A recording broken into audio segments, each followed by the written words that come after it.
আজ রঙে রঙে রঙিন হব।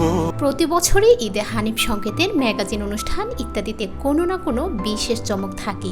বিশেষ করে ঈদের এই অনুষ্ঠানের গানগুলোর কথা, সুর, শিল্পী নির্বাচন ও চিত্রায়ন বেশ ব্যতিক্রমী হয়।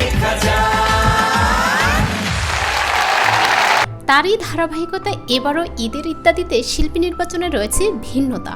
এবারের অনুষ্ঠানে একটি গানে কণ্ঠ দিয়েছেন দুই ভবনে দুই তারকা, সঙ্গীত শিল্পী তাহসান খান ও অভিনেত্রী তাসনিয়া ফারিন।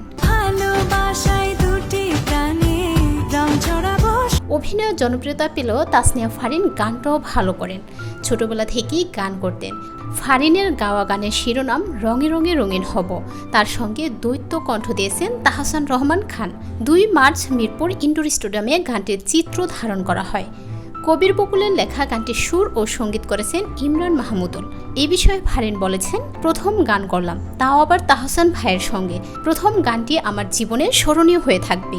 ভিন্ন ধরনের গান হয়েছে এটি, উৎসবের গান, ফিল গুড টাইপ। আমার বিশ্বাস সব শ্রেণীর শ্রোতা দর্শকের কাছে ভালো লাগবে গানটি। তাহসান এ বিষয়ে বলেন, এই ধরনের গান আগে কখনো করিনি। উৎসবের আমেজ নিয়ে আনন্দময় একটি গান হয়েছে। রেকর্ডিংয়ের সময় আমার স্কেল ধরেছিলাম, কিন্তু ফারিনের জন্য একটু কষ্ট হচ্ছিল। পরে একটু নিচু স্কেলে গানটি করেছি। ফারিন যে এত ভালো গাইবে বুঝিনি। আমার বিশ্বাস ঈদের গানটি নিয়ে বেশ আলোচনা হবে, আর তাই হয়েছে।